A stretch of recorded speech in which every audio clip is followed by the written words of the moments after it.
Voulez-vous que le Saint-Esprit agisse dans votre vie? Vous avez peur qu'il ne soit plus présent avec vous? Cette vidéo vous donnera les bonnes réponses. Voici 10 choses incroyables qui se produisent lorsque le Saint-Esprit entre en vous.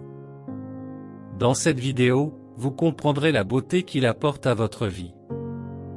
Vous découvrirez ce que vous pouvez faire pour continuer à ressentir sa présence, alors attendez-vous à une transformation divine. Avant de continuer, si vous n'êtes pas abonné à cette chaîne, veuillez cliquer sur la cloche de notification. Le Saint-Esprit étend l'amour de Dieu à tous ceux qui croient en Christ. Il rend votre cheminement chrétien magnifique et vous aide à rester fort. Lorsque vous l'avez dans votre vie, il sera indéniable que quelque chose est différent en vous. C'est parce que vous avez Dieu présent en vous. Oui, le Saint-Esprit est Dieu. Il fait partie de la Sainte Trinité et il contrôle le royaume de la terre. Son rôle est de vous aider à traverser la vie. Mais comment pouvez-vous être sûr qu'il est en vous? Découvrons-le à travers ces signes étonnants. Numéro 1, une joie indescriptible. La première chose que vous éprouvez avec l'action du Saint-Esprit est une joie que vous ne pouvez pas imaginer. Souvenez-vous que l'entrée dans la connaissance du Christ est l'une de vos plus grandes bénédictions. Votre âme appartient désormais à Dieu et vous pouvez accéder à la vie éternelle. Ainsi, le Saint-Esprit vous donne cette joie pour établir votre victoire sur la vieille nature. Il vous accueille dans une nouvelle ère avec Dieu. L'atmosphère du ciel est celle d'une adoration et d'une louange continue, donc le Saint-Esprit dialogue avec le fait d'être dans un lieu de célébration et de joie. Lorsque Dieu le Père vous l'a envoyé en cadeau, il a essayé de créer cette même atmosphère du ciel dans votre vie.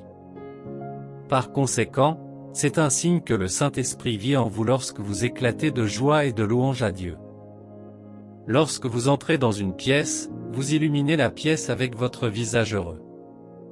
Votre joie sera si contagieuse qu'elle déteint sur les gens qui vous entourent.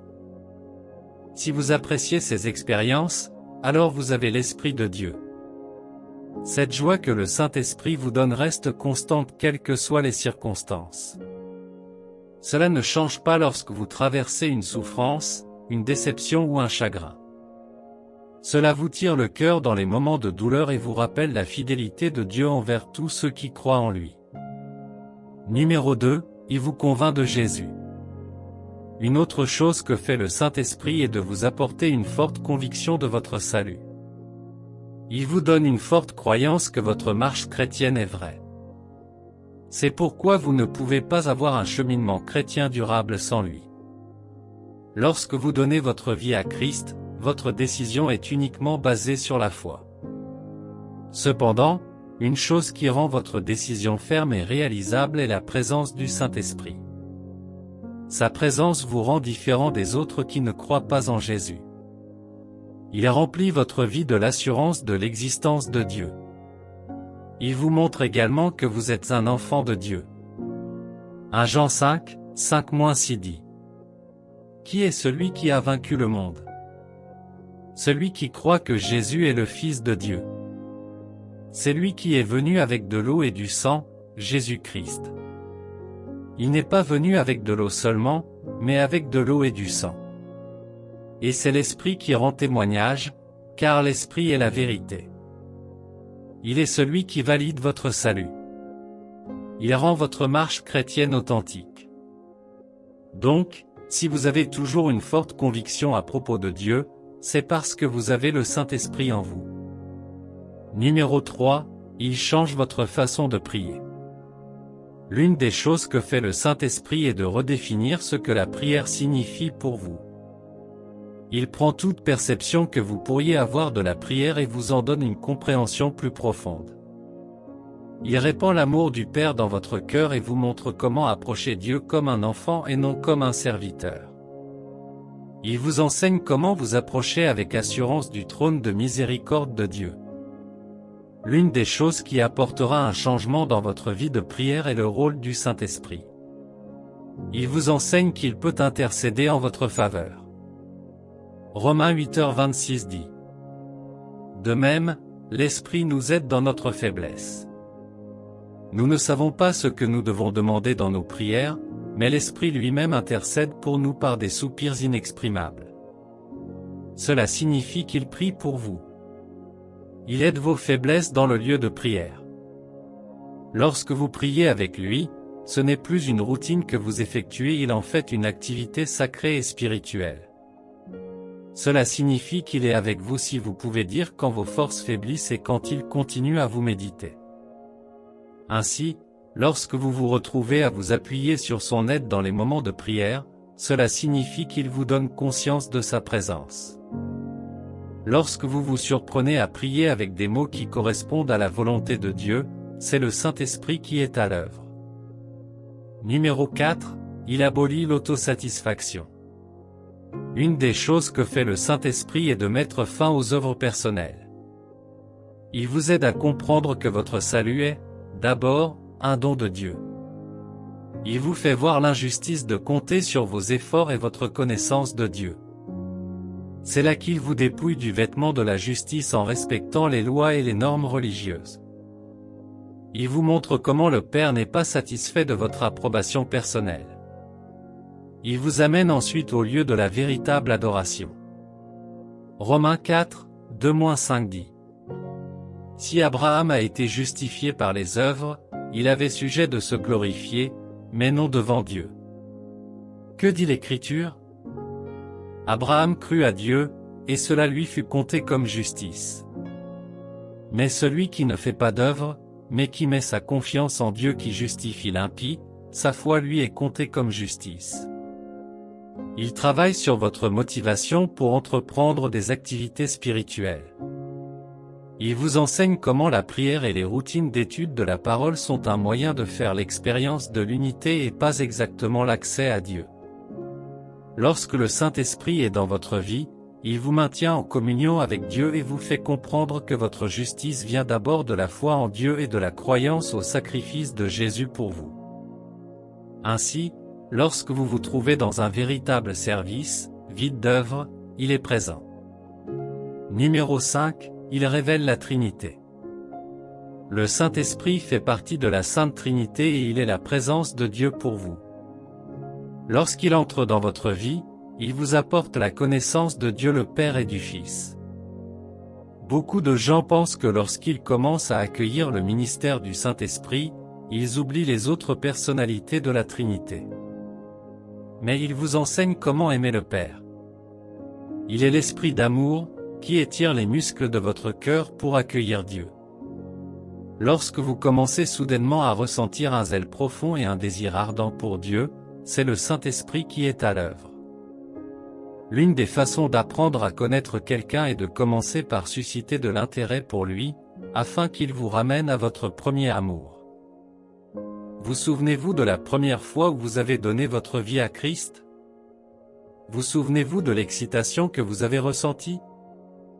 Vous vous êtes profondément connecté à Dieu à ce moment-là et avez toujours voulu être en sa présence. Mais au fil du temps, vous commencez à rater vos pas et à perdre l'intimité. Chaque fois que vous avez besoin de retourner au lieu d'unité avec le Père, le Saint-Esprit participe à vous aider à y parvenir. Il vous aide également à vous concentrer sur la parole.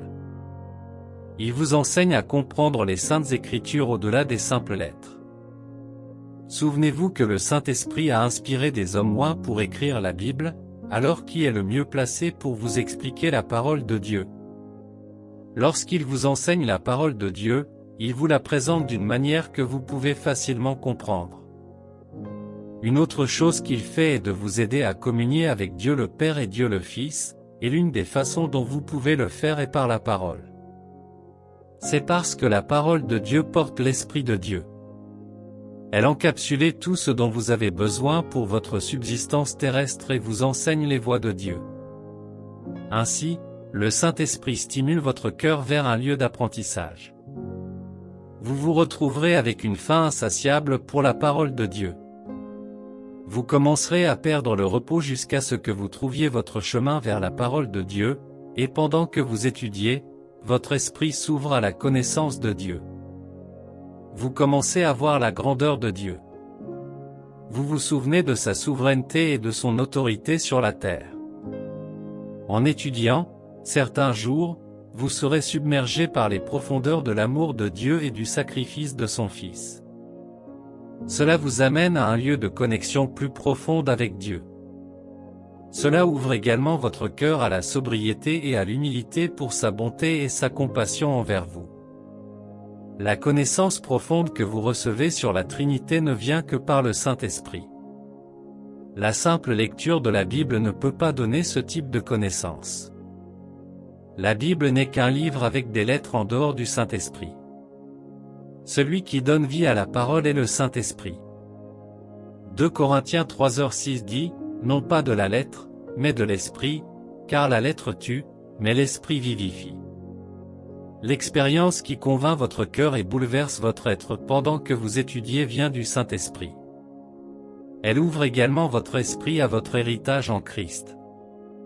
Lorsqu'un homme laisse un testament à ses enfants, l'avocat ou le communicateur fournit un testament scellé dans une enveloppe. Il montre qu'il n'a pas été altéré ou modifié.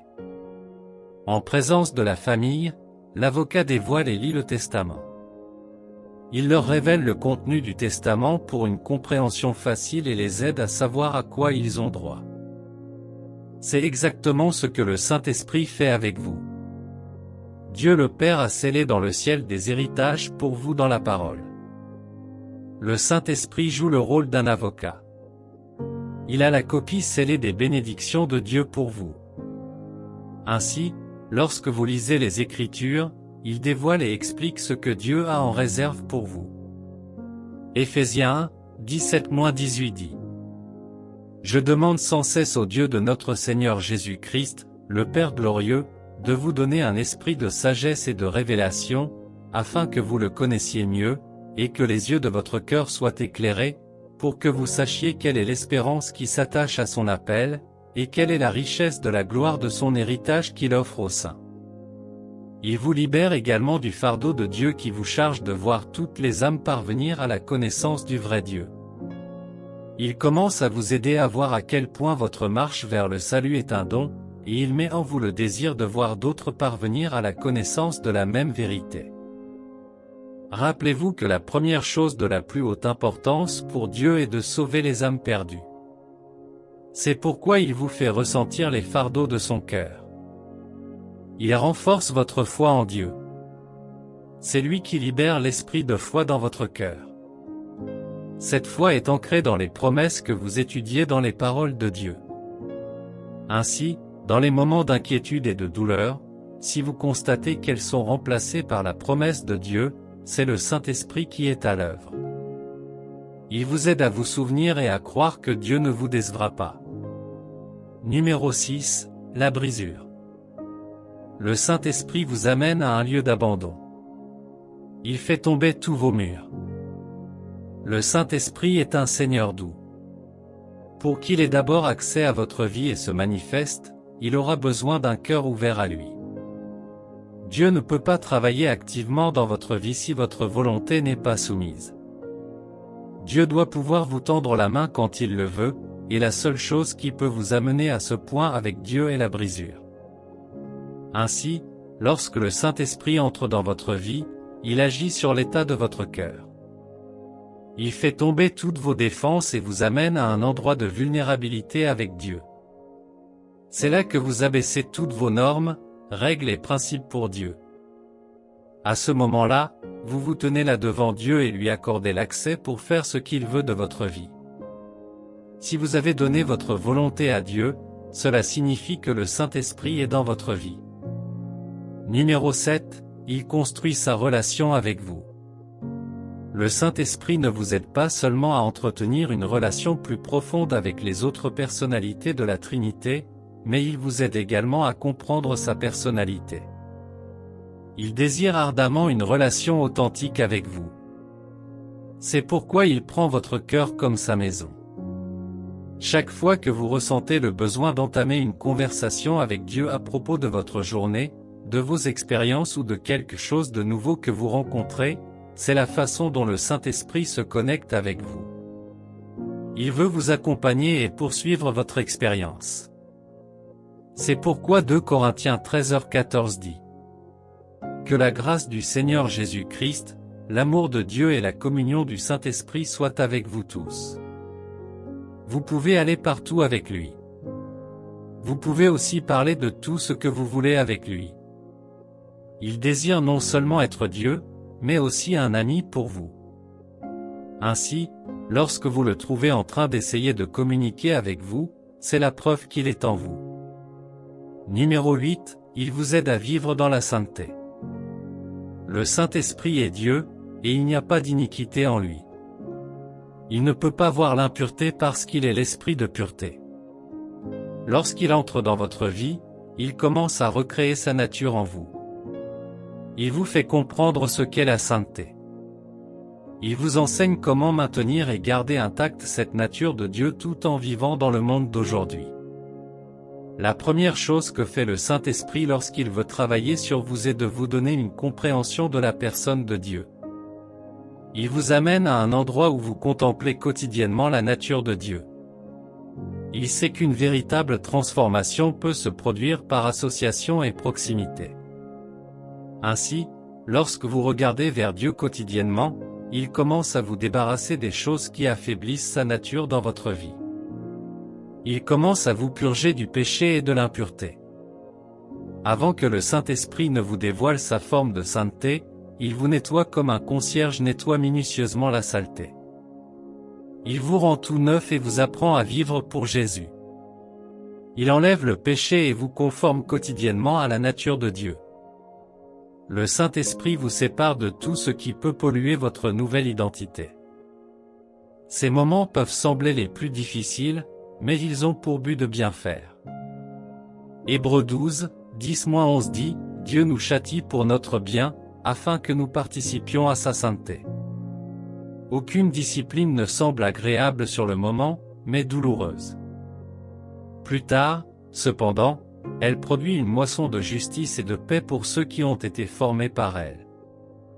Lorsque vous vous trouvez dans des situations difficiles et que vous vous séparez des choses qui satisfont vos désirs charnels, le Saint-Esprit est dans votre vie. Numéro 9. Direction divine. Le Saint-Esprit est la voix de Dieu.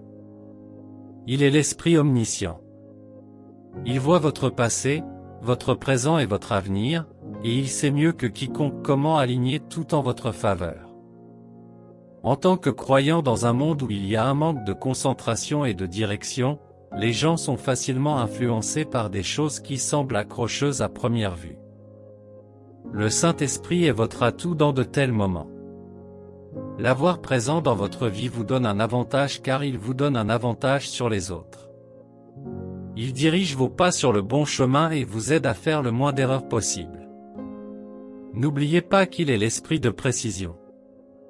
Ainsi, lorsqu'il vous guide, il vise toujours les bonnes choses. Il ne veut pas que vous vous trompiez. Il vous enseigne tout pour que vous puissiez comprendre ce que vous devez savoir. Le Saint-Esprit comprend la science et l'art. Il connaît les concepts du mariage, de l'amitié et des affaires. Quel que soit le sujet sur lequel vous avez besoin d'être éclairé, il en a une compréhension approfondie. La preuve qu'il est présent avec vous est la sagesse. Il vous éloigne des événements, des personnes et des environnements qui ne font pas partie du plan de Dieu pour vous. De plus, son travail consiste à vous rappeler toutes choses. Il est comme un assistant personnel dans votre vie. Lorsque vous lui donnez accès, il prend la liberté de l'ordonner correctement. La beauté de la direction du Saint-Esprit réside dans le fait qu'il accomplit à chaque instant la volonté du Père. Vous pouvez donc être sûr que le chemin sur lequel il vous dirige sera celui que Dieu veut aussi pour vous. Il est aussi la voie de la sagesse. Il vous donne une compréhension profonde du monde dans lequel vous vivez. Rappelez-vous que dans Genèse 1, 2, il était l'Esprit qui se mouvait au commencement du monde.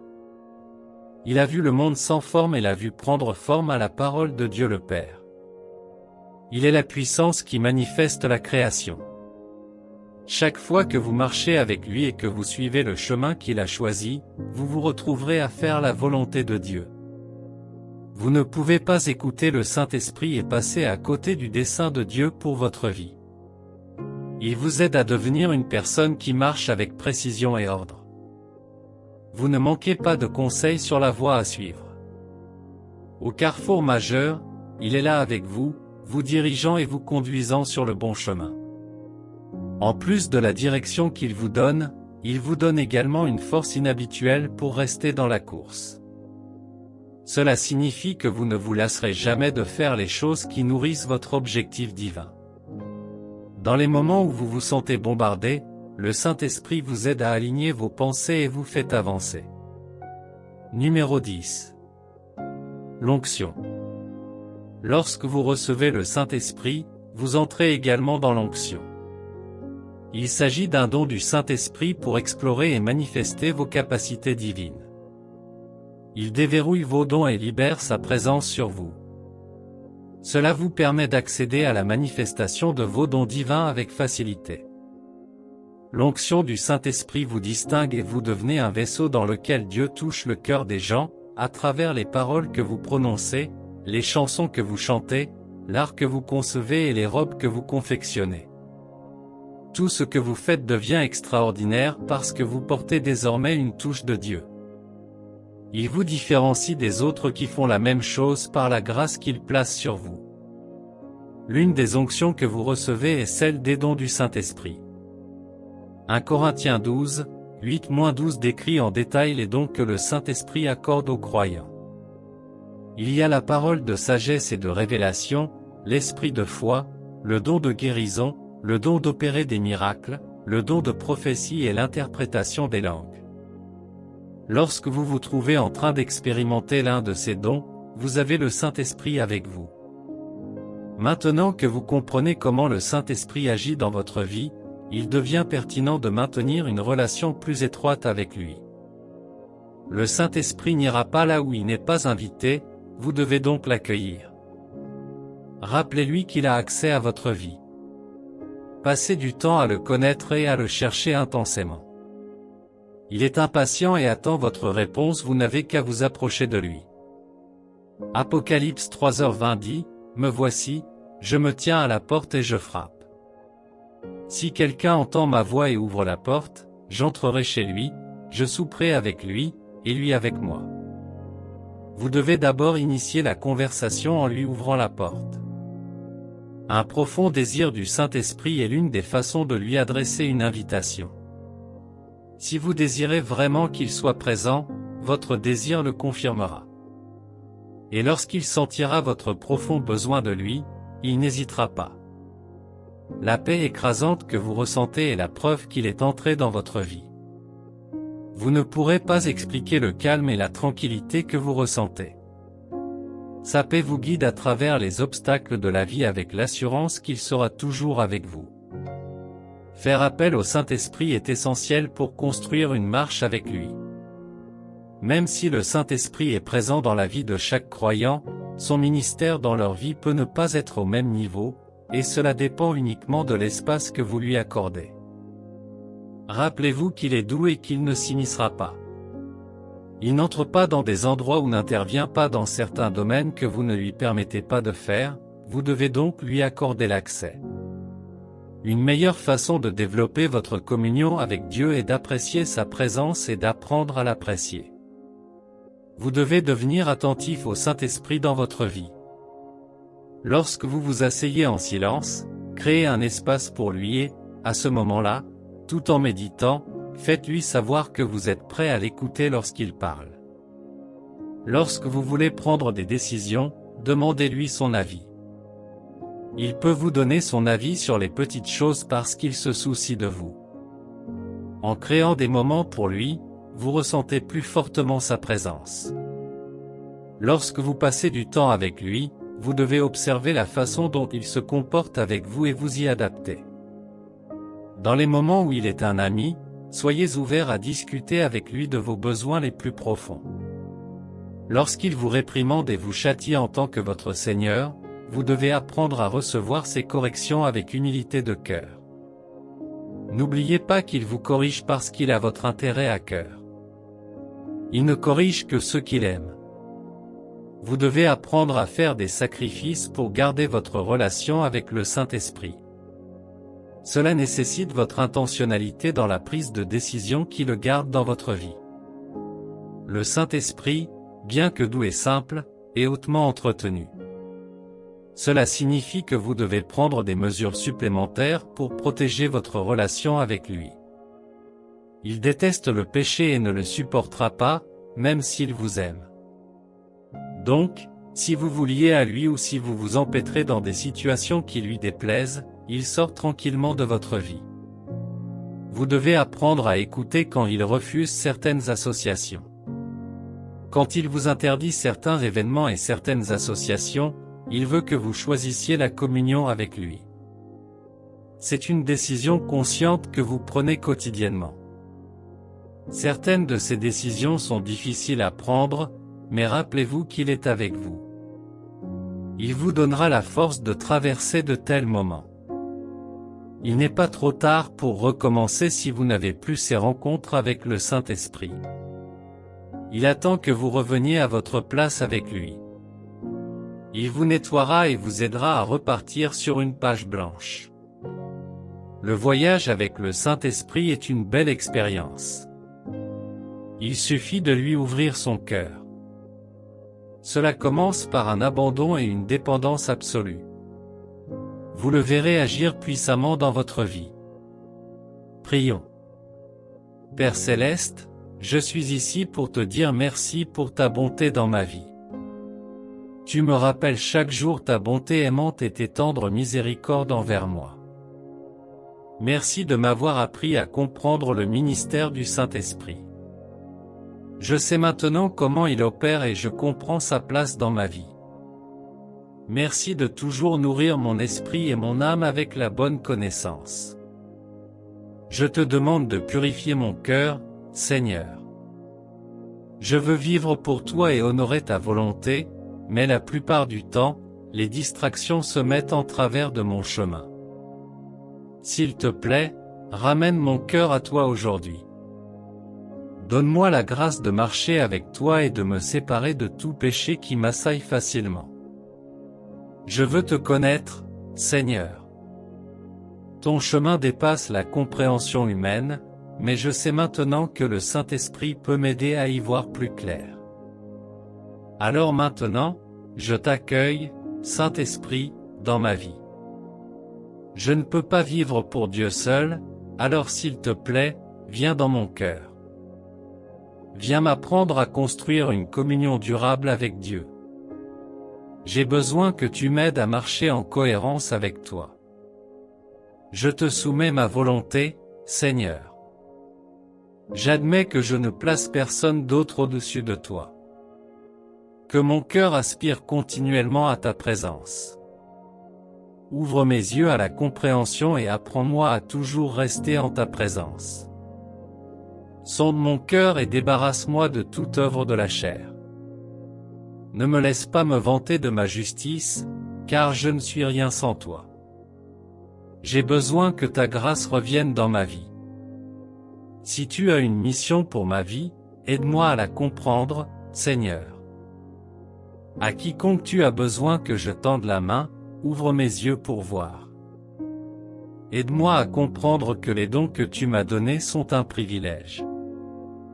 Apprends-moi à rester dans l'humilité alors que tu commences à m'élever. Je te remets mes plans aujourd'hui. S'il te plaît, dirige mon chemin de la manière que tu choisis. Aide-moi à écouter ta voix pendant que tu parles, Seigneur. Ne me laisse pas m'arrêter là. Aide-moi à te suivre sans hésitation. Je veux que tu m'accordes une sagesse divine dans mes relations avec les autres. Tu es celui qui sait tout. Je veux que tu m'aides à éviter tous ceux qui ne sont pas ta volonté pour moi. Je t'ouvre mon cœur, Seigneur. Aide-moi à entretenir une relation solide avec toi. Je comprends maintenant que tu peux être avec moi partout où je vais. S'il te plaît, aide-moi à t'impliquer dans ma journée. Ne me laisse pas t'exclure, même pour une seconde. Rappelle-moi que tu es présent avec moi dans les moments de douleur. Je veux connaître mon héritage en Christ. Alors aide-moi à passer plus de temps avec ta parole.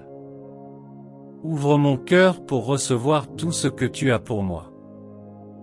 Alors que j'étudie ta parole, allume ma foi pour croire que tu ne failliras jamais à tes promesses envers moi. Merci de m'avoir écouté. Au nom de Jésus, Amen. Si cette vidéo vous a béni, aimez, laissez un commentaire et abonnez-vous.